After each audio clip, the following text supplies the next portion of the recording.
आप सुन रहे हैं जगत गुरु तत्वदर्शी संत रामपाल जी महाराज द्वारा लिखित पुस्तक गीता तेरा ज्ञान अमृत का पेज नंबर 37।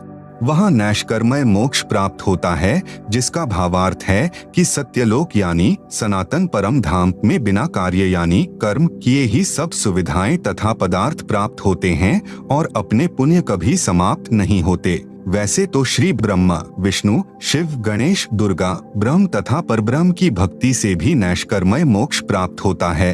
वह कुछ समय तक ही रहता है, जो प्रत्येक देवता के लोक में बने स्वर्ग यानी होटल में प्राप्त होता है, परंतु वहाँ प्राणी को अपने पुण्यों का प्रतिफल ही प्राप्त होता है। पुण्यों के समाप्त होने के पश्चात पुनर्जन्म तथा मृत्यु का चक्र पुनः प्रारंभ हो जाएगा। नैष्कर्मय मुक्ति का वर्णन गीता अध्याय 3 श्लोक 4 तथा अध्याय 18 श्लोक 49 में है।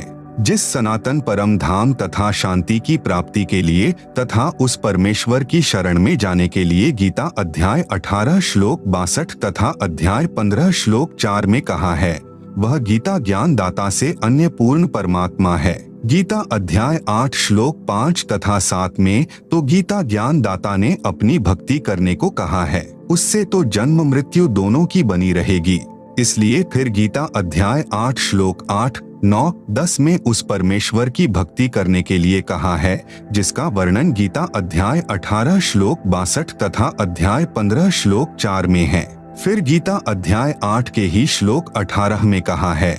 गीता अध्याय 15 श्लोक 16, 17 में 3 पुरुष बताए हैं। नंबर 1 क्षर पुरुष, यह स्वयं गीता ज्ञान दाता है। इसे क्षर ब्रह्म भी कहते हैं। यह केवल 21 ब्रह्मांडों का प्रभु है। नंबर 2 अक्षर पुरुष, इसे परब्रह्म भी कहते हैं। यह केवल 7 शंख ब्रह्मांडों का प्रभु है। नंबर 3 परम अक्षर पुरुष है, जिसे परम अक्षर ब्रह्म परमेश्वर सत्य पुरुष अविनाशी परमात्मा भी कहते हैं, जो असंख्य ब्रह्मांडों का स्वामी है। यहाँ पर अर्थात श्रीमद् भगवत गीता के अध्याय 8 श्लोक 8, 9, 10, 20 तथा 22 में परम अक्षर पुरुष के विषय में वर्णन है। अध्याय 8 श्लोक 18 में अक्षर पुरुष के विषय में वर्णन है।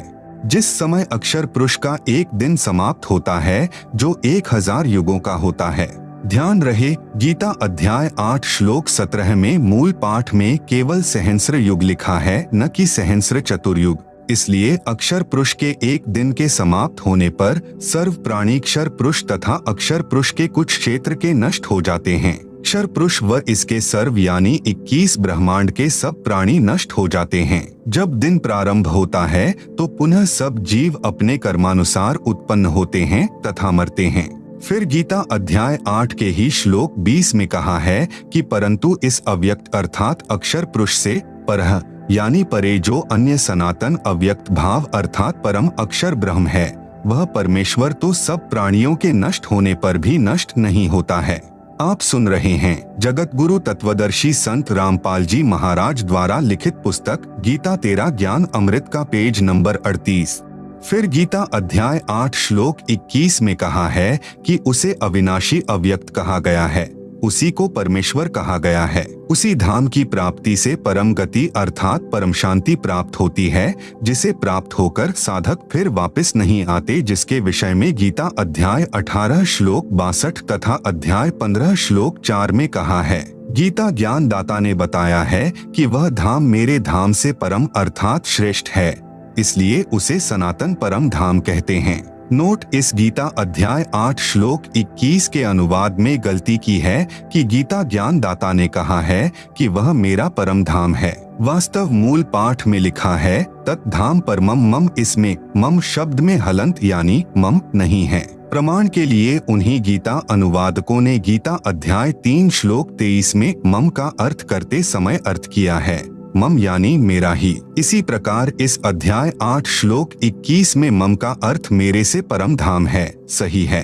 फिर गीता अध्याय 8 श्लोक 22 में स्पष्ट किया है कि पुरुषः सह परः, सह यानी वह, परः यानी दूसरा, पुरुषः यानी परमेश्वर तो अनन्य भक्ति से प्राप्त होने योग्य है, जिसके अंतर्गत सर्व प्राणी आते हैं, जिसने सर्व संसार की रचना यानी उत्पत्ति की है। गीता अध्याय 8 श्लोक 20 से 22 में गीता ज्ञान दाता से अन्य परम पुरुष का वर्णन है, इसलिए गीता ज्ञान दाता उस धाम को अपना नहीं कह सकता। उसने अपने धाम यानी लोक से परम अर्थात श्रेष्ठ धाम उस परमेश्वर का धाम बताया है। यह सही अर्थ है। विचार करें, गीता अध्याय 8 श्लोक 20 में परह शब्द का अर्थ परे किया है, अर्थात अव्यक्त से परह यानी परे अर्थात दूसरा सनातन अव्यक्त भाव वाला परमेश्वर है। इसी प्रकार गीता के इस अध्याय 8 श्लोक 22 में कहा है कि सह यानी वह, परह यानी जो परे अर्थात दूसरा, पुरुष है यानी परमेश्वर है, उसकी प्राप्ति अनन्य भक्ति से ही संभव है। इसका अन्य प्रमाण गीता अध्याय 7 श्लोक 12 से 15 में तीनों गुणों रजगुण ब्रह्मा जी, सतगुण विष्णु जी तथा तमगुण शंकर जी की भक्ति करने वालों को राक्षस स्वभाव को धारण किए हुए मनुष्यों में नीच दूषित कर्म करने वाले मूर्ख बताया है तथा गीता ज्ञान दाता ने कहा है कि ये मुझे नहीं भजते। अपनी भक्ति के विषय में गीता अध्याय 7 श्लोक 16 से 18 में कहा है कि मेरी भक्ति से होने वाली गति अनुत्तम यानी घटिया है। गीता अध्याय 7 श्लोक 19 में कहा है कि बहुत बहुत जन्मों के अंत में किसी जन्म में मेरी भक्ति करते हैं, अन्यथा अन्य देवताओं और भैरव भूतों की पूजा ही करते रहते हैं। परंतु यह बताने वाला संत बहुत दुर्लभ है कि वासुदेव अर्थात वह पूर्ण परमात्मा जिसका वास अर्थात सत्ता सबके ऊपर है, वही सर्वम यानी सब कुछ है, यानी वही पूजा के योग्य है। उसी की भक्ति से पूर्ण मोक्ष प्राप्त होता है। वही सर्व सृष्टि का रचनहार है, सबका धारण पोषण करने वाला है। आप सुन रहे हैं जगत गुरु तत्वदर्शी संत रामपाल जी महाराज द्वारा लिखित पुस्तक गीता तेरा ज्ञान अमृत का पेज नंबर 39। फिर गीता अध्याय 7 श्लोक 29 में गीता ज्ञान दाता ने कहा है कि जो साधक मेरे ज्ञान को आधार बनाकर तत्वदर्शी संतों से ज्ञान प्राप्त करके केवल जरा यानी वृद्धा अवस्था के दुख से तथा मरण यानी मृत्यु के दुख से छूटने के लिए भक्ति करके प्रयत्न करते हैं, वे संसार की सर्व वस्तुओं को नाशवान मानकर इनकी इच्छा नहीं करते, केवल मोक्ष उद्देश्य से ही भक्ति करते हैं। वे तत्ब्रह्म यानी उस ब्रह्म को विदु यानी जानते हैं, सब कर्मों से परिचित हैं, सर्व अध्यात्म ज्ञान से परिचित हैं। गीता अध्याय 7 श्लोक 29। गीता अध्याय 8 श्लोक 1 में अर्जुन ने प्रश्न किया कि हे भगवान, किम तत् ब्रह्म यानी वह ब्रह्म क्या है जिसको जानकर साधक केवल मोक्ष ही चाहता है। इसका उत्तर गीता अध्याय 8 श्लोक 3 में गीता ज्ञान दाता ने दिया है। कहा है कि वह परम अक्षर ब्रह्म है। गीता ज्ञान दाता ने इस परम अक्षर ब्रह्म की जानकारी गीता अध्याय 8 में ही श्लोक नंबर 8, 9, 10, 20, 21, 22 में भी दी है, जो गीता ज्ञान दाता से अन्य है। गीता अध्याय 2 श्लोक 17 में कहा है कि जिस परमेश्वर ने संपूर्ण जगत की रचना की है, जिससे यह जगत व्याप्त है, अर्थात जिसकी शक्ति से सर्व ब्रह्मांड टिके हैं, रुके हैं, वह वास्तव में अविनाशी परमात्मा है जिसका नाश करने में कोई समर्थ नहीं है। गीता अध्याय 15 श्लोक 17 में भी कहा है कि पुरुषोत्तम तो अन्य है। गीता अध्याय 15 श्लोक 16 में 2 पुरुष कहे हैं, क्षर पुरुष तथा अक्षर पुरुष। उत्तम पुरुष इनसे अन्य है, अर्थात श्रेष्ठ परमेश्वर जो तीनों लोकों में प्रवेश करके सबका धारण पोषण करता है, वह परमात्मा कहा जाता है। वही वास्तव में अविनाशी परमेश्वर है।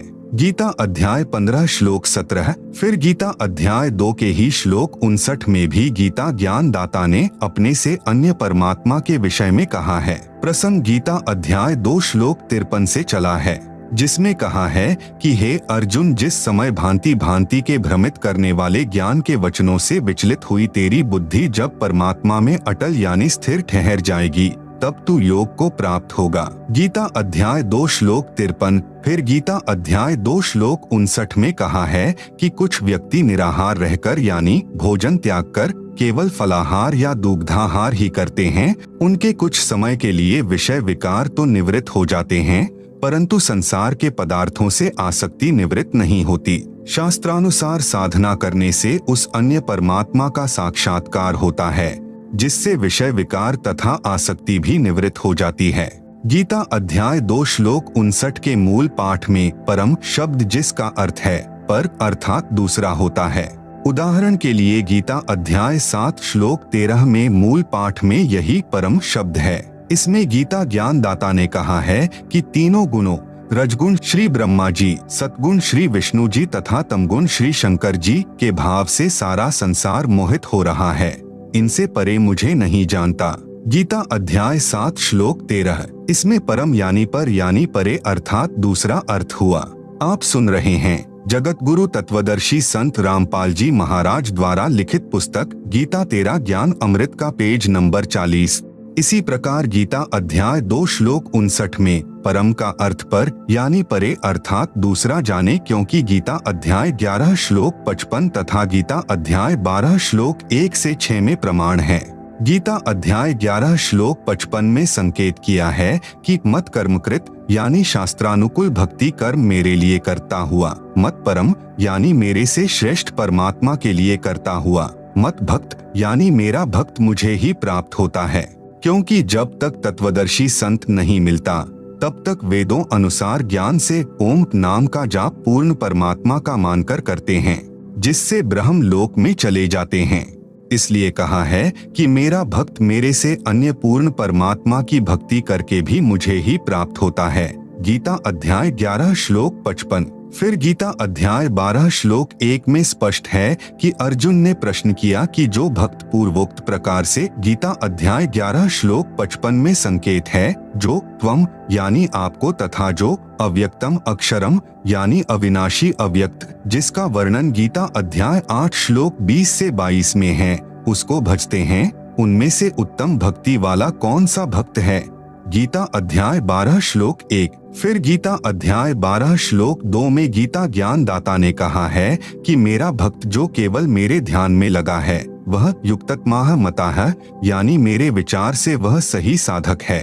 गीता अध्याय 12 श्लोक 2। गीता अध्याय 12 श्लोक 3 से 4 में गीता ज्ञान दाता ने कहा है कि जो उस सर्वव्यापी जिसके विषय में मैं भी नहीं जानता, जो सदा एक रस रहने वाला स्थायी अचल अव्यक्त अर्थात परोक्ष अविनाशी परम अक्षर ब्रह्म की निरंतर उपासना करते हैं, सब प्राणियों के हित के लिए कामना करने वाले साधक, सब में समान भाव रखने वाले साधक मुझको ही प्राप्त होते हैं।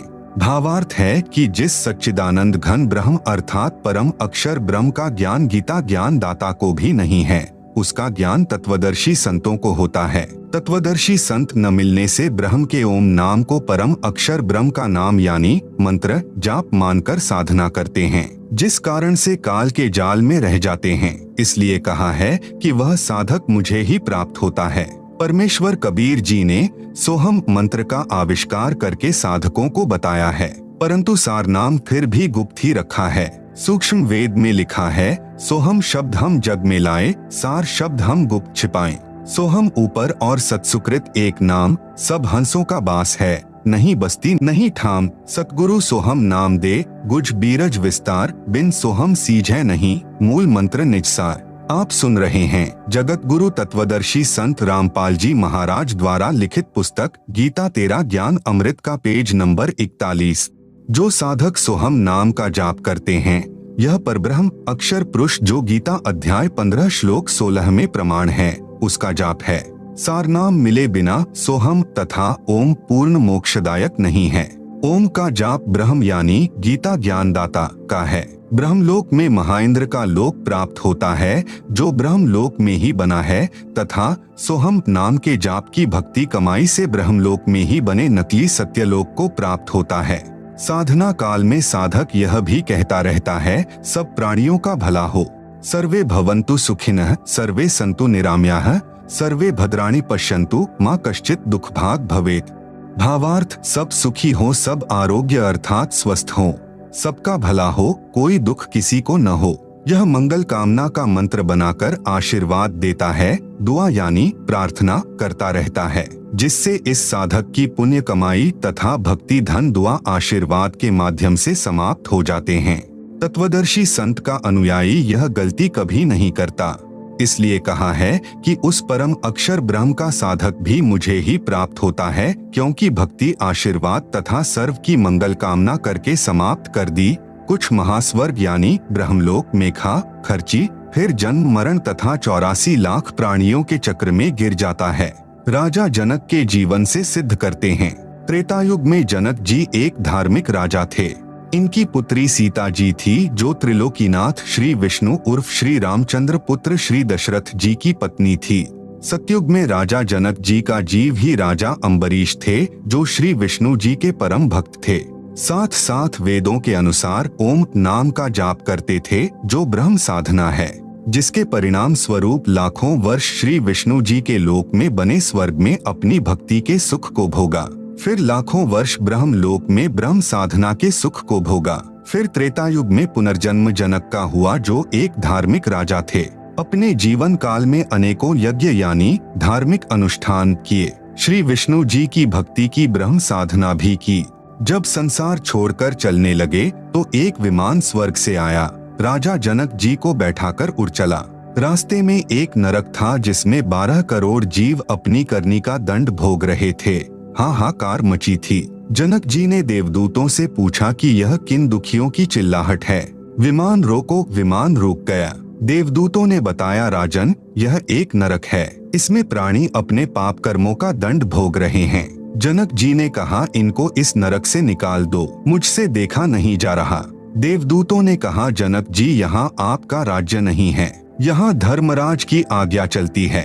आप सुन रहे हैं जगत गुरु तत्वदर्शी संत रामपाल जी महाराज द्वारा लिखित पुस्तक गीता तेरा ज्ञान अमृत का पेज नंबर 42। जनक जी ने कहा कि या तो इनको छोड़ दो या फिर मुझे भी इसी नरक में डाल दो। देवदूतों ने बताया, इसका समाधान धर्मराज ही कर सकते हैं। राजा जनक जी ने कहा, धर्मराज से मेरी बात कराओ। धर्मराज वहीं उपस्थित हो गए तथा सर्व स्थिति जानने के पश्चात बोले कि मैं आपको इस नरक में नहीं डाल सकता और न ही मैं इन 12 करोड़ जीवों को नरक से निकाल सकता। एक उपाय बताता हूँ। आप यानी जनक जी अपने कुछ भक्ति धन यानी पुण्य तथा मंत्र जाप का भक्ति धन इन 12 करोड़ जीवों को प्रदान कर दो, तब इन्हें आपके साथ ही स्वर्ग भेज दूंगा। जनक जी ने दयावश होकर अपनी आधी भक्ति कमाई उन 12 करोड़ जीवों को दे दी। वे 12 करोड़ आत्माएं राजा जनक के द्वारा दिए पुण्यों के आधार से स्वर्ग में चली गई और राजा जनक ने भी स्वर्ग में यानी विष्णु लोक वाले स्वर्ग में, फिर ब्रह्म लोक वाले महास्वर्ग में निवास करके अपने पुण्यों का भोग भोगा, जिससे भक्ति धन समाप्त हो गया। कथा सार, जिन 12 करोड़ जीवों को राजा जनक जी ने अपने आधे पुण्य दान किए थे, धर्मराज ने वे पुण्य 12 करोड़ जीवों को बराबर बराबर बांट दिए। उन पुण्यों के फलस्वरूप वे आत्माएं स्वर्ग में रही। फिर उन पुण्यों के समाप्त होने पर पुनः उसी नरक में डाल दी गई। जो पाप कर्म शेष बचे थे वे फिर भोगने पड़े। राजा जनक जी के साथ बहुत बड़ा धोखा हुआ। उसके आधे पुण्य तो दान करने से समाप्त हुए और आधे ऊपर स्वर्ग में भोग कर समाप्त हुए, पुनः जन्म मरण के चक्र में गिरे। वही जनक जी वाला जीव कलयुग में सिख गुरु श्री नानक देव साहेब जी हुए। श्री नानक जी को सुल्तानपुर शहर में बेई नदी के घाट पर पूर्ण परमात्मा एक जिंदा साधु के वेश में मिले। उनको उस सनातन परम धाम यानी सत्यलोक यानी सचखंड में ले गए। फिर तीसरे दिन वापस उसी बेई नदी के घाट पर छोड़ा, सर्व तत्व ज्ञान कराया, उनके पूर्व अनेकों अच्छे जीवन के जन्म दिखाए, उनको सत्य नाम यानी जो 2 अक्षर का मंत्र है, जिसमें एक ओंकार यानी ओम है तथा दूसरा गुप्त है, उपदेशी को ही बताया जाता है कि दीक्षा दी। तब श्री नानक देव साहेब जी का पूर्ण मोक्ष हुआ। यदि परमात्मा तत्वदर्शी संत रूप में प्रकट होकर तत्व ज्ञान नहीं बताते तो श्री नानक देव जी वाले जीव का जन्म मरण चक्र कभी समाप्त नहीं होता। वह सत्य साधना मेरे पास यानी संत रामपाल जी के पास है। प्रसंग चल रहा है कि भावना में बहकर आशीर्वाद द्वारा अपनी भक्ति धन कभी नष्ट नहीं करना चाहिए। आपने कोई भी बुद्धिमान धनवान व्यक्ति अपने नोटों को अन्य किसी को बांटता नहीं देखा होगा। यदि किसी की सहायता करना चाहें तो उसे कमाने का तरीका बताएं, जिससे वह अपने पैरों पर खड़ा होकर धनी बन सके। इसी प्रकार भक्तजन जिसकी सहायता करना चाहें तो उसको पूर्ण गुरु से दीक्षा दिलाकर भक्ति धन कमाने की प्रेरणा दें। आप सुन रहे हैं जगत गुरु तत्वदर्शी संत रामपाल जी महाराज द्वारा लिखित पुस्तक गीता तेरा ज्ञान अमृत का पेज नंबर 43। गीता अध्याय 12 श्लोक 5 में कहा है कि जिनकी आस्था सच्चिदानंद घन ब्रह्म अर्थात परम अक्षर ब्रह्म में है और जो उसी को चेतसा यानी जानने वाले हैं, उनको अधिकतर क्लेश यानी शंका के कारण ज्ञान का झगड़ा बना रहता है। उन मानव शरीरधारियों के लिए इस कारण से दुखपूर्वक प्राप्त की जाने वाली गति है। भावार्थ वही है कि तत्वदर्शी संत न मिलने के कारण कबीर पंथी यानी घीसा दास पंथी, गरीब दास पंथी, दादू पंथी, नेकीराम पंथी थे। सब कबीर पंथी कहलाते हैं, भी कठिन तपस्या करते हैं, व्रत मौन व्रत अन्य कठिन साधना ही करते हैं। इसलिए कहा है कि उस पूर्ण परमात्मा की साधना क्लेशयुक्त तथा दुख पूर्वक प्राप्त होने योग्य है। वास्तव में सर्व साधना जो शास्त्रानुकूल है वह बहुत आसान है। प्रमाण यजुर्वेद अध्याय 40 मंत्र 15 में ब्रह्म साधना के लिए कहा है कि वायुः अनिलम अमृतम अथ इदम भस्मांतम शरीरम ओम कृतम स्मर किल्बे स्मर कृतुः स्मर। भावार्थ ब्रह्म साधना का ओम नाम है। इससे मिलने वाला अमृतम अर्थात मोक्ष प्राप्ति के लिए ओम नाम का जाप, वायुः अनिलम यानी श्वास उश्वास से पूरी लगन के साथ शरीर नष्ट होने तक, कृतम यानी कार्य करते करते, स्मर यानी स्मरण कर, किल्बे स्मर यानी पूरी कसक अर्थात किलबिलाहट यानी विलाप जैसी स्थिति से स्मरण कर, कृतुः स्मर यानी मनुष्य जीवन का मूल कार्य जानकर स्मरण कर। यजुर्वेद अध्याय 40 मंत्र 15। फिर यजुर्वेद अध्याय 40 मंत्र 17 में वेद ज्ञान दाता ने, यही गीता ज्ञान दाता है, कहा है कि वह पूर्ण परमात्मा तो ऊपर के लोक में परोक्ष है अर्थात अव्यक्त है। अहम खम ब्रह्मोम यानी मैं ब्रह्म हूँ, दिव्य आकाश रूपी ब्रह्म लोक में मैं रहता हूँ, मेरा ओम नाम है। यजुर्वेद अध्याय 40 मंत्र 10 में वेद ज्ञान दाता ने कहा कि कोई तो परमात्मा को संभवात यानी उत्पन्न होने वाला अवतार रूप में साकार मानता है, कोई असंभवात यानी उत्पन्न न होने वाला अर्थात निराकार मानता है। वह परमात्मा उत्पन्न होता है या नहीं या जैसा है उसका ज्ञान धीराणाम यानी तत्वदर्शी संतजन बताते हैं, उनसे शृण्वः यानी सुनो। यजुर्वेद अध्याय 40 मंत्र 10। यही प्रमाण गीता अध्याय 4 श्लोक 34 में है कि परमात्मा के विषय में संपूर्ण ज्ञान तत्वदर्शी संत बताते हैं। उनकी खोज कर उनसे निष्कपट भाव से तथा दंडवत प्रणाम करके विनम्रता से प्रश्न करने से वे तत्वदर्शी संत तेरे को तत्व ज्ञान का उपदेश करेंगे। सूक्ष्म वेद में भी कहा कि नाम उठत नाम बैठत नाम सोवत जागरे, नाम खाते नाम पीते नाम सेती लागरे। भावार्थ परमात्मा की साधना केवल नाम के जाप से होती है। उस नाम का जाप कार्य करते करते करो, सोने से पहले, सुबह उठते ही, खाना खाते समय, पेय पदार्थ पीते समय अर्थात सर्व कार्य करते करते नाम का स्मरण करो। भावार्थ है कि हठ योग न करके कर्मयोग में साधना करो। आप सुन रहे हैं जगत गुरु तत्वदर्शी संत रामपाल जी महाराज द्वारा लिखित पुस्तक गीता तेरा ज्ञान अमृत का पेज नंबर 44। गीता में 2 प्रकार का ज्ञान है। गीता का जो ज्ञान वेदों यानी ऋग्वेद, यजुर्वेद, सामवेद तथा अथर्ववेद तथा सूक्ष्म वेद जो सच्चिदानंद घन ब्रह्म अर्थात सत्य पुरुष ने अपने मुख कमल से तत्व ज्ञान बोला है, उससे मेल नहीं करता है तो वह गलत ज्ञान है। वह गीता ज्ञान दाता का अपना मत है, वह स्वीकार्य नहीं है। गीता ज्ञान दाता ने कई श्लोकों में गीता अध्याय 13 श्लोक 2, अध्याय 7 श्लोक 18, अध्याय 6 श्लोक 36, अध्याय 3 श्लोक 31 तथा अध्याय 18 श्लोक 70 में कहा है कि ऐसा मेरा मत है, मेरा विचार है। श्रीमद् भगवत गीता में 95% वेद ज्ञान है, 5% गीता ज्ञान दाता का अपना मत है। यदि वह वेदों से मेल खाता है तो ठीक है, अन्यथा व्यर्थ है। उदाहरण के लिए गीता अध्याय 2 श्लोक 37 से 38 पर्याप्त है, इनमें विरोधाभास है। गीता अध्याय 2 श्लोक 37 में तो लाभ हानि बता रहा है, कहा है कि या तो तू युद्ध में मरकर स्वर्ग को प्राप्त होगा अथवा युद्ध जीतकर पृथ्वी का राज भोगेगा, इसलिए हे अर्जुन युद्ध के लिए खड़ा हो जा। गीता अध्याय 2 श्लोक 37। फिर गीता अध्याय 2 श्लोक 38 में ही तुरंत इसके विपरीत कहा है कि जय पराजय अर्थात हार जीत सुख दुख को समान समझकर युद्ध के लिए तैयार हो जा।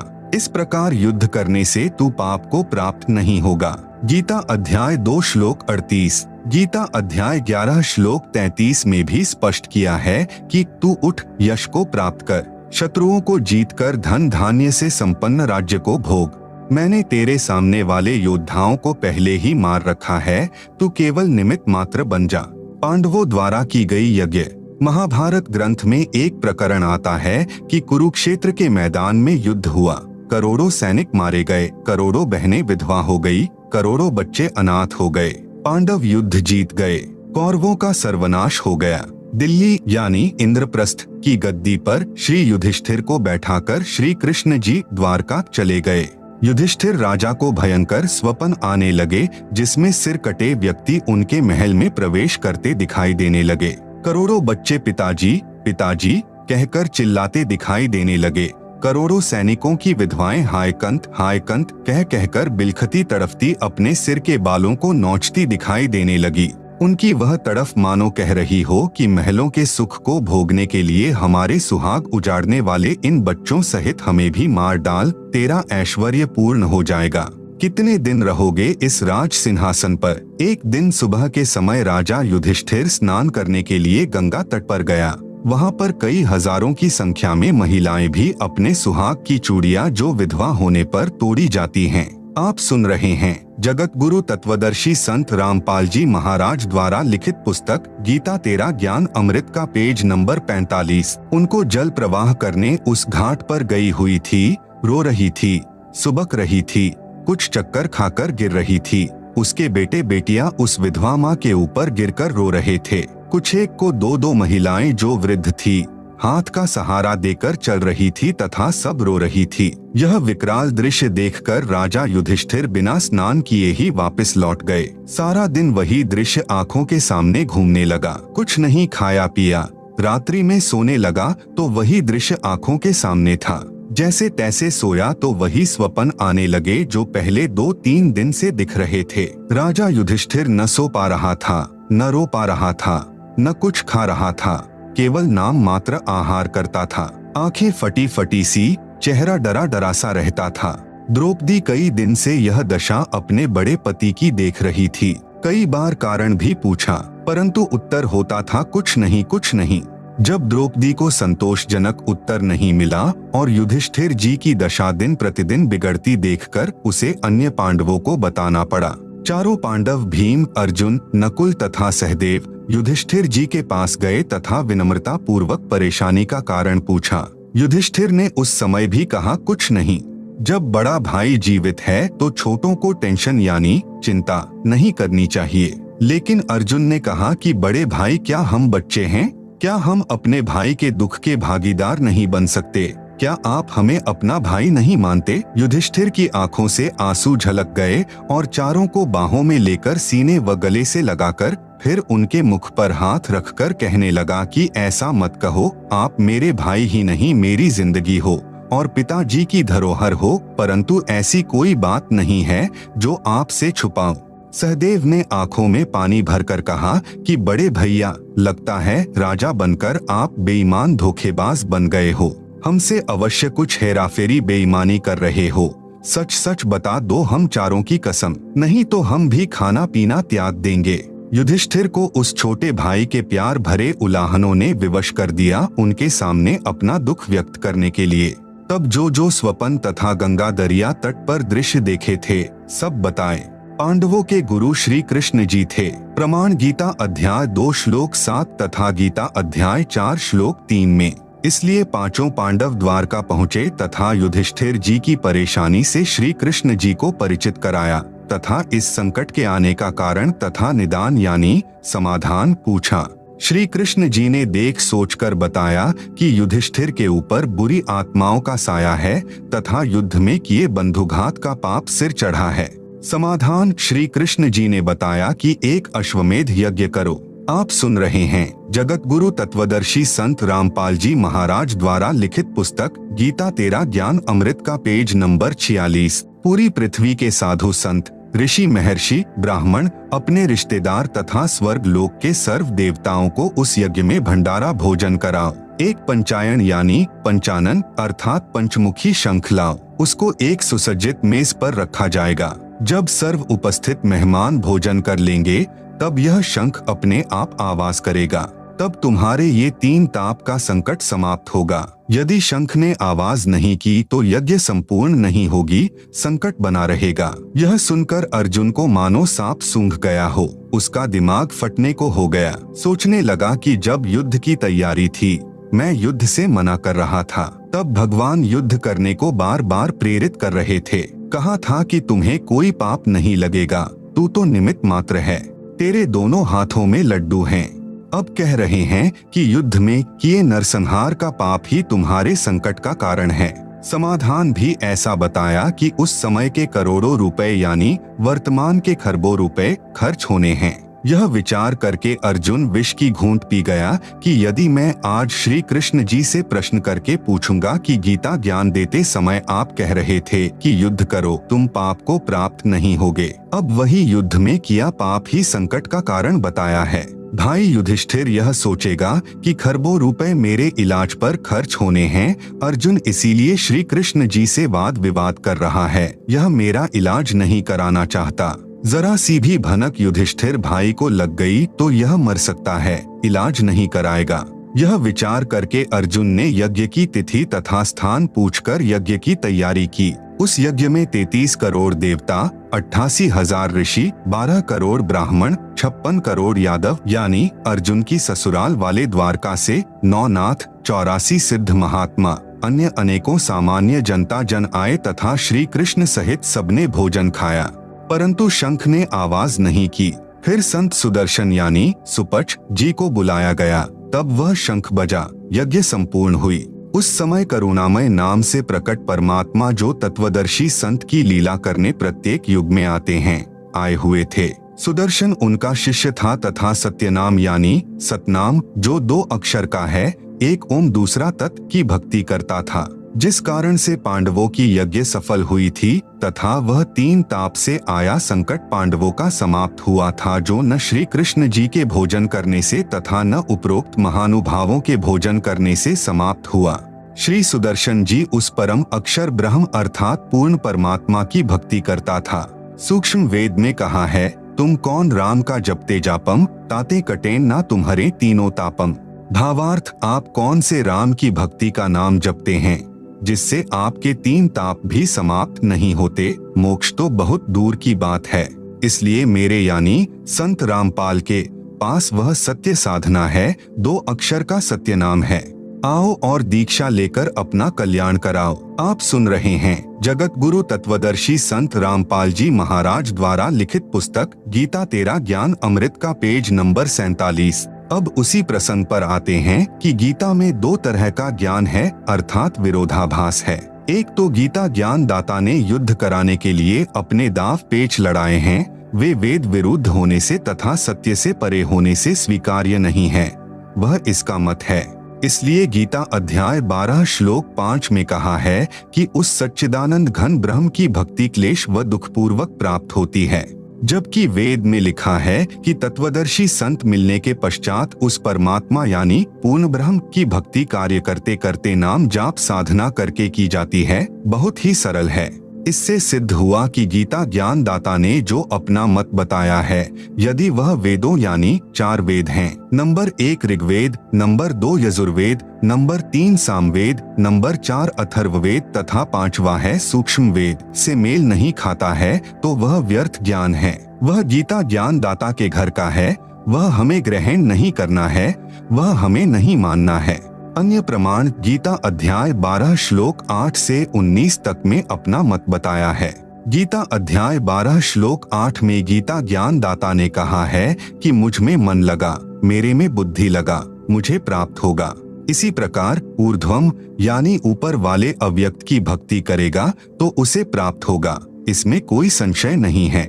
गीता अध्याय 12 श्लोक 8। गीता अध्याय 12 श्लोक 9 में गीता ज्ञान दाता कहता है कि यदि मेरी प्राप्ति चाहता है और यदि तू मन को मुझ में लगाने में समर्थ नहीं है तो हे धनंजय अर्जुन, अभ्यास योग अर्थात नाम जाप तथा नित्य पाठ करना आदि आदि अभ्यास साधना कहलाती है, को करके मुझे प्राप्त करने की इच्छा कर। गीता अध्याय 12 श्लोक 10 में गीता ज्ञान दाता कहता है कि यदि नाम जाप नित्य पाठ आदि आदि अभ्यास करने में भी समर्थ नहीं है तो मत कर्म परमः यानी मेरे लिए श्रेष्ठ कर्म करने वाला हो जा। इस प्रकार मेरे लिए शुभ कर्म करता हुआ भी सिद्धि को प्राप्त कर लेगा। गीता अध्याय 12 श्लोक 11 में गीता ज्ञान दाता कहता है कि यदि मद्योगम यानी मत योगम यानी मेरे द्वारा बताई गई भक्ति साधना पर आश्रित होकर उपरोक्त साधना करने में भी तू समर्थ नहीं है तो यतात्मवान यानी यत आत्मवान यानी यति आत्मा वाला हो जा। यति का अर्थ है अपनी पत्नी के अतिरिक्त किसी भी स्त्री के प्रति विषय विकारवश होकर मन में कभी द्वेष उत्पन्न न होता हो, उसे यति पुरुष कहते हैं। जैसे श्री रामचंद्र जी को यति अर्थात संत भाषा में जति कहा जाता है, श्री सुखदेव यानी सुखदेव पुत्र श्री व्यास को भी यति यानी जति माना गया है तथा सीता पत्नी श्री रामचंद्र को सती माना गया है। इसलिए कहा है कि यतात्मवान अर्थात यति पुरुष बनकर सर्व कर्मों के फल का त्याग कर। गीता अध्याय 12 श्लोक 11। आप सुन रहे हैं जगत गुरु तत्वदर्शी संत रामपाल जी महाराज द्वारा लिखित पुस्तक गीता तेरा ज्ञान अमृत का पेज नंबर 48। गीता अध्याय 12 श्लोक 12 में गीता ज्ञान दाता कहता है कि अभ्यासात यानी नाम जाप नित्य पढ़ आदि आदि जो अभ्यास किया जाता है उससे श्रेष्ठ ज्ञान है अर्थात जिज्ञासु बनकर ज्ञान प्राप्त कर। ज्ञान से ध्यान अर्थात हठ साधना करके समाधि लगाना यहाँ गीता ज्ञान दाता के मतानुसार ध्यान कहा है, जिसका अनुसरण सर्व ऋषिजन किया करते थे, जिसे वर्तमान में मेडिटेशन कहते हैं। ध्यान से श्रेष्ठ सर्व कर्मों का फल का त्याग है क्योंकि त्याग से तत्काल शांति प्राप्त हो जाती है। यह गीता ज्ञान दाता का मत है। गीता अध्याय 12 श्लोक 13 से 14 में गीता ज्ञान दाता कहता है कि जो व्यक्ति सब प्राणियों से द्वेष भाव रहित है, सबका मित्र है और दयालु है, जैसे राजा जनक था, ममता रहित अहंकार से रहित सुख दुख में समान रहता है, क्षमावान है, जो योगी यानी साधक निरंतर संतुष्ट है, यतात्मा यानी यति पुरुष हैं, दृढ़ निश्चय वाला है अर्थात जो मैंने ज्ञान अपना मत या वेद ज्ञान बताया है उसको दृढ़ निश्चय से पालन करता है, वह मुझ पर समर्पित मेरा भक्त मुझे प्रिय है। इसी प्रकार गीता अध्याय 12 श्लोक 15 से 19 तक में अपना मत कहा है जो केवल नास्तिकता की ओर ले जाने वाला है। जैसे ऊपर किए गए उल्लेख में गीता अध्याय 12 श्लोक 8 से 12 तक कहा है कि मुझ में मन लगा, यदि मन नहीं लगा सकता तो नाम जाप तथा नित्य पाठ आदि का अभ्यास किया कर। अभ्यास का अर्थ है नित्य प्राप्ति, बार बार कर्म करना। नाम जाप नित्य पाठ करके मुझे प्राप्त करने की इच्छा कर। यदि नाम जाप नित्य पाठ भी नहीं कर सकता तो मेरे लिए अर्थात परमात्मा के लिए कर्म करने वाला हो जा। उदाहरण के लिए जैसे धार्मिक कर्म करते हैं, कहीं कंबल बांट दिए, कहीं भोजन भंडारा कर दिया, कहीं मंदिर बना दिया, कहीं प्याऊ बनवा दी, पक्षियों को अनाज डाल दिया आदि आदि भगवान के प्राप्ति किए कर्म कहलाते हैं। इनके करने से कुछ सिद्धि प्राप्त हो जाएगी। प्रिय पाठ को ध्यान से विचारो। इस श्लोक में इन कर्मों से होने वाला फल भी बता दिया है कि सिद्धि प्राप्त हो जाती है। फिर साधक स्वयं झाड़ फूंक, जंत्र मंत्र, आशीर्वाद तथा दुआ बद्दुआ देने योग्य हो जाता है और महर्षि प्रसिद्ध हो जाता है। गीता अध्याय 12 श्लोक 10। यदि भगवान के लिए कर्म भी नहीं कर सकता है तो यति यानी जति पुरुष बनकर कर्म फल का त्याग कर। विचार करें, जब भगवान के लिए धार्मिक कर्म करेगा ही नहीं तो कौन से कर्म शेष हैं जिनके फल का त्याग करेगा। इसे कहते हैं ऊवा बाई का ज्ञान, बिना सिर पैर का ज्ञान। गीता अध्याय 12 श्लोक 11। फिर गीता अध्याय 12 श्लोक 12 में तो कमाल ही कर दिया। आप सुन रहे हैं जगत गुरु तत्वदर्शी संत रामपाल जी महाराज द्वारा लिखित पुस्तक गीता तेरा ज्ञान अमृत का पेज नंबर 49। कहा है कि अभ्यास अर्थात नाम जाप नित्य पाठ रूपी अभ्यास से ज्ञान श्रेष्ठ है, जो गीता ज्ञान दाता अपना मत बता रहा है। यहाँ पर इस ज्ञान की चर्चा है। ज्ञान से ध्यान यानी मेडिटेशन अर्थात हठपूर्वक एक स्थान पर एकांत में आसन। गीता अध्याय 6 श्लोक 10 से 15 में बताई विधि जो गीता ज्ञान दाता का मत है, पर बैठकर करना श्रेष्ठ है। ध्यान से सब धार्मिक कर्मों का फल त्यागने से तुरंत शांति मिल जाती है। गीता अध्याय 12 श्लोक 11 में सब धार्मिकता वाले कर्म भी त्यागने का आदेश है। इस प्रकार का यह ज्ञान जो साधकों को नास्तिकता की ओर धकेल रहा है, यह गीता ज्ञान दाता का शास्त्र विरुद्ध ज्ञान है, जिस कारण से साधक शास्त्र विधि को त्याग कर मनमाना आचरण करने लग गए और अपना अनमोल मनुष्य जीवन व्यर्थ करते हैं। यदि ये ज्ञान उचित होता कि भगवान में मन न लगे तो अभ्यास, नाम जाप, नित्य पाठ कर, अभ्यास न कर सके तो भगवान के लिए कर्म कर, भगवान के लिए कर्म न कर सके तो सर्व कर्मों का फल त्याग दें, तो 4 वेदों की तथा श्रीमद्भगवत गीता के अन्य 650 श्लोकों की, क्योंकि लगभग 50 श्लोकों में गीता ज्ञान दाता मत वाला ज्ञान है, क्या आवश्यकता थी? यही 4 से 5 श्लोक पर्याप्त थे। इस प्रकार गीता ज्ञान दाता ने जो अपना मत बताया है, जो वेदों के विरुद्ध है, वह स्वीकार करने योग्य नहीं है। गीता अध्याय 12 श्लोक 20 में अपने अज्ञान को छुपाने के लिए फिर कहा है कि परंतु जो श्रद्धाना है, यानी साधक श्रद्धा के साथ मत परमाह यानी मत परमाह यानी मेरे से श्रेष्ठ परमेश्वर को पर्युवास्ते यानी पूजते हैं, वे मुझे अधिक प्रिय हैं। जैसा कि प्रारंभ में वर्णन है कि गीता अध्याय 5 श्लोक 14 से 16, 20, 24, 25, 26 में भी प्रमाण है कि गीता ज्ञान दाता ने अपने से अन्य प्रभु के विषय में बताया है। गीता अध्याय 5 श्लोक 14 में गीता ज्ञान दाता ने कहा है कि प्रभु यानी परमात्मा किसी मनुष्य के न तो कर्तापन की, न कर्मक, न कर्मफल संयोग की उत्पत्ति करता है, किंतु सर्व प्राणी अपने स्वभाववश कर्म करते हैं। गीता अध्याय 5 श्लोक 15 विभुः यानी सर्वव्यापी अर्थात वासुदेव, जिसका गीता अध्याय 3 श्लोक 14 से 15 में वर्णन है, कहा है कि सर्व प्राणियों की उत्पत्ति अन्न से होती है, अन्न वर्षा से उत्पन्न होता है, वर्षा धार्मिक अनुष्ठानों अर्थात यज्ञों से होती है, यज्ञ शास्त्रानुकूल धार्मिक कर्मों से उत्पन्न होते हैं। धार्मिक कर्म तो ब्रह्म अर्थात क्षर पुरुष से उत्पन्न होते हैं। ब्रह्म अर्थात क्षर पुरुष को अक्षरः सम उद्भवम अविनाशी परमात्मा अर्थात परम अक्षर ब्रह्म से उत्पन्न हुआ जान। इससे सिद्ध होता है कि सर्वगतम ब्रह्म यानी सर्वव्यापी परमात्मा अर्थात विभुः यानी सर्वव्यापी परमेश्वर न किसी के पाप और न शुभ कर्म को ही ग्रहण करता है। उसी से सर्व जंतवः यानी जीव जंतु तथा मनुष्य मोहित हो रहे हैं। गीता अध्याय 5 श्लोक 16 तथा 17 को पढ़ने से स्पष्ट हो जाएगा कि गीता ज्ञान दाता ने अपने से अन्य परमेश्वर के विषय में बताया है।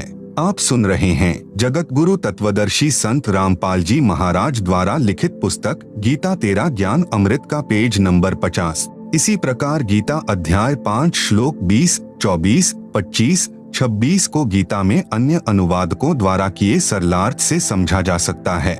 इसी प्रकार गीता अध्याय 6 श्लोक 7 में स्पष्ट परमात्मा शब्द मूल पाठ में लिखा है, जो गीता ज्ञान दाता से अन्य परमात्मा का प्रमाण है, क्योंकि गीता अध्याय 15 श्लोक 17 में कहा है कि श्लोक 16 में वर्णित 2 पुरुषों क्षर पुरुष तथा अक्षर पुरुष से अन्य कोई उत्तम पुरुष अर्थात पुरुषोत्तम है, जिसे परमात्मा इति उदाहरित यानी परमात्मा कहा जाता है। वही तीनों लोकों में प्रवेश करके सबका धारण पोषण करता है, वह अविनाशी परमात्मा है। इसमें गीता अध्याय 15 श्लोक 17 में भी परमात्मा शब्द है। इस प्रकार गीता के अमृत ज्ञान को समझना है, केवल गीता जी के पढ़ने मात्र से कल्याण नहीं है। इसके अमृत ज्ञान को समझकर इसके अनुसार अपनी धार्मिक क्रियाएं करने से तीनों लाभ हैं, जो गीता अध्याय 16 श्लोक 23 में सुख प्राप्ति, सिद्धि शक्ति प्राप्ति तथा परम गति अर्थात पूर्ण मोक्ष प्राप्ति के लिए बताए हैं। अब पुनः उसी प्रसंग पर चर्चा करते हैं जो प्रश्नकर्ता ने जानना चाहा है कि गीता ज्ञान दाता से अन्य पूर्ण परमात्मा कौन है तथा उसने अपने से अन्य किस परमेश्वर की शरण में जाने को कहा है। उत्तर चल रहा है, यह तो स्पष्ट ही हो चुका है कि गीता ज्ञान दाता से अन्य परम अक्षर ब्रह्म है। गीता अध्याय 18 श्लोक 62 में उस परमेश्वर परम अक्षर पुरुष की शरण में जाने के लिए कहा है। गीता अध्याय 18 श्लोक 66, गीता अध्याय 8 श्लोक 28, गीता अध्याय 12 श्लोक 6 से 7 में कहा है कि पूर्ण परमात्मा को प्राप्त करने के लिए मेरी भक्ति भी की जाती है। जैसे गीता अध्याय 17 श्लोक 23 में ओम तत्सत 3 नाम का जाप परम अक्षर ब्रह्म की प्राप्ति के लिए है। गीता अध्याय 8 श्लोक 13 में गीता ज्ञान दाता ने अपनी साधना करने का केवल एक ओम नाम बताया है। पूर्ण परमात्मा की प्राप्ति के लिए ओम नाम का जाप भी साधक करता है। इसलिए गीता अध्याय 8 श्लोक 28 में कहा है, योगी अर्थात भक्त तत्व ज्ञान के द्वारा इस रहस्य को जानकर जो वेदों के अनुसार भक्ति करने से, उसी के अनुसार यज्ञ अर्थात धार्मिक अनुष्ठान करने से, तप अर्थात अपने धर्म पर दृढ़ता से लगे रहने से जो शारीरिक मानसिक कठिनाई झेलनी पड़ती है, उस तप से तथा दान करने से जो पुण्य फल होता है अर्थात धार्मिक कर्म से भक्ति फल होता है, उसका अत्यति यानी उल्लंघन कर जाता है अर्थात त्याग जाता है। वह आद्य यानी सनातन, परम यानी अन्य यानी दूसरे, स्थानम यानी धाम को प्राप्त होता है। आप सुन रहे हैं जगत गुरु तत्वदर्शी संत रामपाल जी महाराज द्वारा लिखित पुस्तक गीता तेरा ज्ञान अमृत का पेज नंबर 51। गीता अध्याय 12 श्लोक 7 से 8 में कहा है कि जो मतपरा है यानी मतपरा है यानी मेरे से दूसरे परमात्मा की भक्ति करने वाले सर्वभक्तजन मेरी भक्ति के सर्व भक्ति कर्म मुझको अर्पण करके मुझ में त्याग जाते हैं। जो अनन्य भक्ति उस मेरे से परे अर्थात दूसरे को भजते हैं। गीता अध्याय 12 श्लोक 7 में वर्णन है कि हे अर्जुन, मुझ में चित्त लगाने वाले, मुझे जानने वाले, आवेशित यानी आवेश के साथ, चेतासाम यानी मुझे चेत चुके हैं, मुझे जान चुके हैं, उन भक्तों का मैं शीघ्र ही संसार समुद्र से सम उद्धरता यानी समुद्धरता यानी उसी प्रकार उद्धार कर देता हूँ। गीता अध्याय 18 श्लोक 66 में कहा है कि सर्वधर्मान परित्यज्य माम एकम शरणम व्रज अहम त्वा सर्व पापेभ्यः मोक्षयिष्यामि मा शुचय। अन्य अनुवादकर्ताओं ने जो अनुवाद इस गीता अध्याय 18 श्लोक 66 का किया है वह इस प्रकार है जो गलत है। संपूर्ण धर्मों को अर्थात संपूर्ण कर्मों को मुझ में त्याग कर तू केवल एक मुझ सर्वशक्तिमान सर्वाधार परमेश्वर की शरण में व्रज यानी आजा, मैं तुझे संपूर्ण पापों से मुक्त कर दूंगा, शोक मत कर। विवेचन जो अनुवाद किया है कि संपूर्ण धर्मों को अर्थात कर्तव्य कर्मों को मुझ में त्याग कर केवल तू एक मुझ सर्वशक्तिमान सर्वाधार परमेश्वर की शरण में आजा, यह गलत है। विचार करे गीता अध्याय 18 श्लोक 46, 62, अध्याय 15 श्लोक 1 से 4 तथा 17 में सर्वशक्तिमान सर्वाधार परमात्मा तो कोई अन्य कहा है, जिसे गीता अध्याय 8 श्लोक 3 में परम अक्षर ब्रह्म कहा है। यहाँ गीता अध्याय 18 श्लोक 66 में अनुवादक ने अपनी ओर से महिमा जोड़ी है जो व्यर्थ है। फिर कहा है कि संपूर्ण कर्मों को मुझ में त्याग कर मेरी शरण में आजा, यह भी न्याय संगत बात नहीं है। यदि कोई कहे कि सर्व कर्म मुझ में छोड़ और मेरी शरण में आजा, इससे भी स्पष्ट है कि सर्व धार्मिक कर्मों की भक्ति कमाई को मुझ में छोड़कर अन्य की शरण में जा। वैसे भी व्रज का अर्थ जाना है, आना नहीं किया जा सकता। जैसे अंग्रेजी के शब्द गो का अर्थ जाना है, उसका अर्थ आना नहीं किया जाना चाहिए। फिर अन्य प्रमाण गीता अध्याय 2 श्लोक 7 में अर्जुन ने कहा है कि मैं आपका शिष्य हूँ, आपकी शरण में हूँ, मुझे उचित शिक्षा दीजिए। फिर गीता ज्ञानदाता ने गीता अध्याय 4 श्लोक 3 में कहा है कि तू मेरा भक्त तथा सखा है। यहाँ गीता अध्याय 18 श्लोक 66 में यह अनुवाद करना कि मेरी शरण में आजा बिल्कुल अनुचित है, क्योंकि अर्जुन तो पहले ही श्री कृष्ण की शरण था, ऊपर सिद्ध हो चुका है। तत्व ज्ञान न होने के कारण अनुवादकों ने अर्थों के अनर्थ कर रखे हैं। गीता ज्ञानदाता ने गीता अध्याय 18 श्लोक 62 में कहा है कि उस परमेश्वर की शरण में जा, उस परमेश्वर की कृपा से ही तू परम शांति को तथा सनातन परम धाम को प्राप्त होगा। आप सुन रहे हैं जगत गुरु तत्वदर्शी संत रामपाल जी महाराज द्वारा लिखित पुस्तक गीता तेरा ज्ञान अमृत का पेज नंबर 52। गीता अध्याय 18 श्लोक 46 में कहा कि जिस परमेश्वर से संपूर्ण प्राणियों की उत्पत्ति हुई है और जिससे यह समस्त जगत व्याप्त है, उस परमेश्वर की अपने स्वाभाविक कर्म करते करते पूजा करके मनुष्य परम सिद्धि को प्राप्त हो जाता है। गीता अध्याय 15 श्लोक 17 में स्पष्ट किया है कि श्लोक 16 में कहे दो पुरुषों क्षर पुरुष तथा अक्षर पुरुष से उत्तम पुरुष तो कोई अन्य ही है जिसे परमात्मा कहा जाता है। वही तीनों लोकों में प्रवेश करके सबका धारण पोषण करता है। वह वास्तव में अविनाशी परमेश्वर है। गीता अध्याय 15 श्लोक 4 में कहा है कि तत्वदर्शी संत की प्राप्ति के पश्चात परमेश्वर के उस परम पद की खोज करनी चाहिए जहां जाने के पश्चात साधक लौटकर संसार में नहीं आते। जिस परमेश्वर से संसार रूपी वृक्ष की प्रवृत्ति विस्तार को प्राप्त हुई है उसी की भक्ति करो। गीता ज्ञान दाता ने अपनी स्थिति गीता अध्याय 2 श्लोक 12, अध्याय 4 श्लोक 5, अध्याय 10 श्लोक 2 में स्पष्ट कर ही दी है कि अर्जुन, तेरे और मेरे बहुत जन्म हो चुके हैं, आगे भी होते रहेंगे। तू नहीं जानता, मैं जानता हूँ। जिस प्रभु की स्वयं जन्म मृत्यु होती है तो वह भी अविनाशी नहीं हुआ, उसका उपासक भी जन्मता मरता रहेगा। ब्रह्म का साधक वह मोक्ष प्राप्त नहीं कर सकता जो गीता अध्याय 15 श्लोक 4 में कहा है कि जहाँ जाने के पश्चात पुनः जन्म नहीं होता। गीता अध्याय 18 श्लोक 66 का वास्तविक अनुवाद इस प्रकार है। अनुवाद: सर्वधर्मान यानी संपूर्ण धार्मिक कर्म जो मेरी उपासना के हैं उनकी भक्ति कमाई है। उन्हें माम यानी मुझको, परित्यज्य यानी त्याग कर, तू एकम यानी उस एक जिसके समान दूसरा नहीं है, अद्वितीय सर्वशक्तिमान परमेश्वर अर्थात परम अक्षर ब्रह्म की शरणम यानी शरण में, व्रज यानी जा, अहम त्वा यानी मैं तुझे, सर्व पापेभ्यः यानी संपूर्ण पापों से, मोक्षयिष्यामि यानी मुक्त कर दूंगा, मा शुचः यानी शोक मत कर।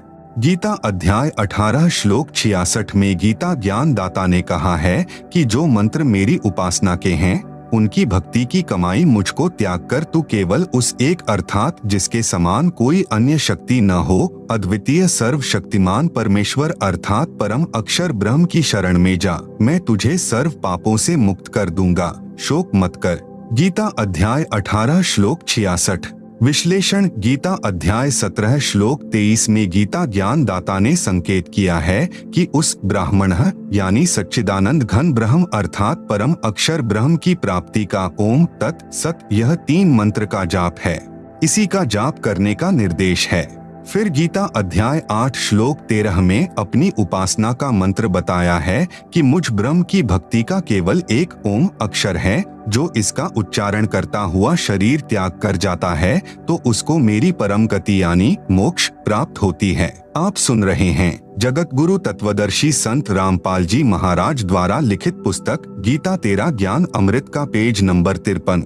ओम का जाप ब्रह्म का जाप है, इससे ब्रह्मलोक प्राप्त होता है। यही परम गति ओम के जाप से होती है, जिसे गीता अध्याय 7 श्लोक 18 में अति अनुत्तम अर्थात अश्रेष्ठ कहा है।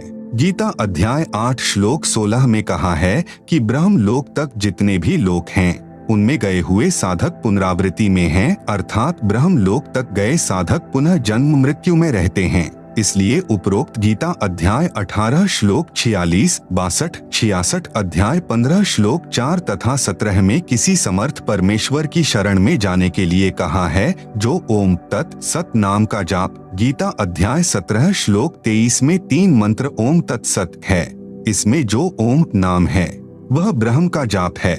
इसी ब्रह्म को गीता अध्याय 15 श्लोक 16 में अक्षर पुरुष कहा है तथा दूसरा जो अक्षर पुरुष कहा है। अक्षर पुरुष का जाप तत् मंत्र का है, यह सांकेतिक है तथा गीता अध्याय 15 श्लोक 17 में कहा है कि उत्तम पुरुष तो अन्य पुरुषोत्तम अर्थात सर्वश्रेष्ठ सर्वशक्तिमान पुरुष तो अक्षर पुरुष तथा अक्षर पुरुष से अन्य ही है। उसका मंत्र सत है जो सांकेतिक है। उस परमेश्वर अर्थात परम अक्षर ब्रह्म जिसको संत भाषा में सत्य पुरुष कहते हैं कि उस परम पद अर्थात सनातन परम धाम जिसे संत भाषा में सत्यलोक कहते हैं में जाने के लिए अर्थात पूर्ण मोक्ष प्राप्त करने के लिए गीता अध्याय 17 श्लोक 23 वाले ओम तत् सत मंत्र का जाप करना होता है। अन्य कोई नाम जाप पूर्ण मोक्ष का नहीं है।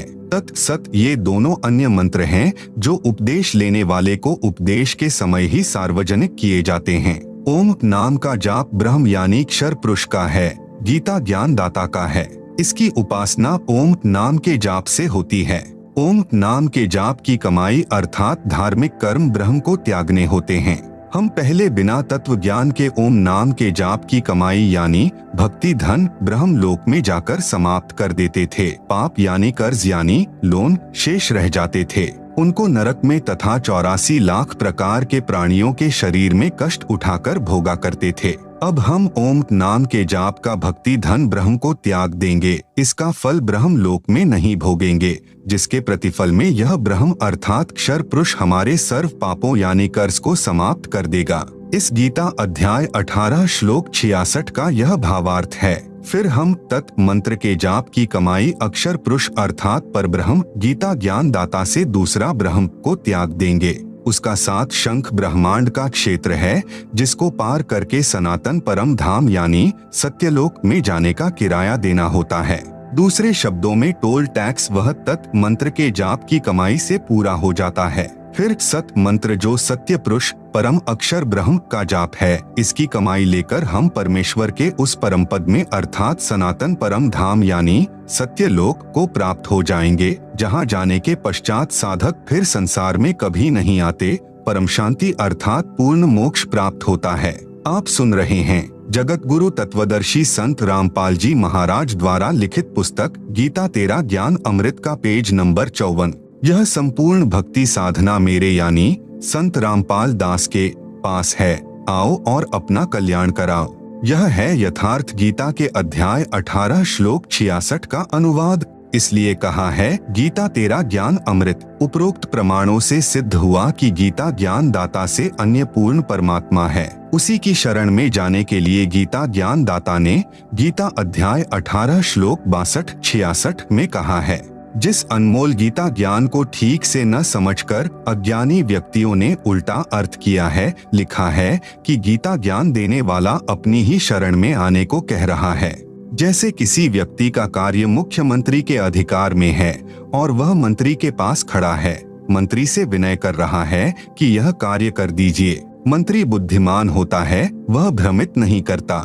वह कहेगा कि यदि आपको यह कार्य कराना है तो आप मुख्यमंत्री के पास जाएं, उनकी कृपा से ही आपका कार्य हो सकता है। उस मंत्री ने एक पत्र लिखकर दे दिया कि आप उस मुख्यमंत्री के पास जाइए, उसकी कृपा से आपका यह कार्य संभव है। कोई व्यक्ति उसका अर्थ करे कि मंत्री जी अपने पास आने को ही कह रहा है, तो वह गलत अर्थ कर रहा है। मंत्री के पास से वह व्यक्ति आया ही है। इसी प्रकार गीता के अमृत ज्ञान को न समझकर अड़ंगा अनुवाद करके पाठकों को अज्ञानी संतों ने भ्रमित किया है और जन्म मरण के चक्र में स्वयं भी गिरे हैं तथा अपने भोले अनुयायियों को भी जन्म मरण के चक्र में डाले हुए हैं, जो उन अज्ञानियों को पूर्ण विद्वान गीता मनीषी माने बैठे हैं। गीता का ज्ञान किसने कहा था, यह पूर्व के प्रश्न उत्तर में स्पष्ट हो चुका है। पढ़े प्रश्न नंबर 1 का उत्तर। प्रश्न 27 परमात्मा साकार है या निराकार? अव्यक्त का अर्थ निराकार होता है। उत्तर परमात्मा साकार है, नर स्वरूप है अर्थात मनुष्य जैसे आकार का है। अव्यक्त का अर्थ निराकार नहीं होता, साकार होता है। उदाहरण के लिए जैसा सूर्य के सामने बादल छा जाते हैं, उस समय सूर्य अव्यक्त होता है। हमें भले ही दिखाई नहीं देता, परंतु सूर्य अव्यक्त है, साकार है। जो प्रभु हमें सामान्य साधना से दिखाई नहीं देते, वे अव्यक्त कहे जाते हैं। जैसे गीता अध्याय 7 श्लोक 24-25 में गीता ज्ञान दाता ने अपने आप को अव्यक्त कहा है, क्योंकि वह श्री कृष्ण में प्रवेश करके बोल रहा था। जब व्यक्त हुआ तो विराट रूप दिखाया था। यह पहला अव्यक्त प्रभु हुआ जो क्षर पुरुष कहलाता है, जिसे काल भी कहते हैं। गीता अध्याय 8 श्लोक 17 से 19 तक दूसरा अव्यक्त अक्षर पुरुष है। गीता अध्याय 8 श्लोक 20 में कहा है कि इस अव्यक्त अर्थात अक्षर पुरुष से दूसरा सनातन अव्यक्त परमेश्वर अर्थात परम अक्षर पुरुष है। इस प्रकार ये तीनों साकार यानी नराकार प्रभु हैं।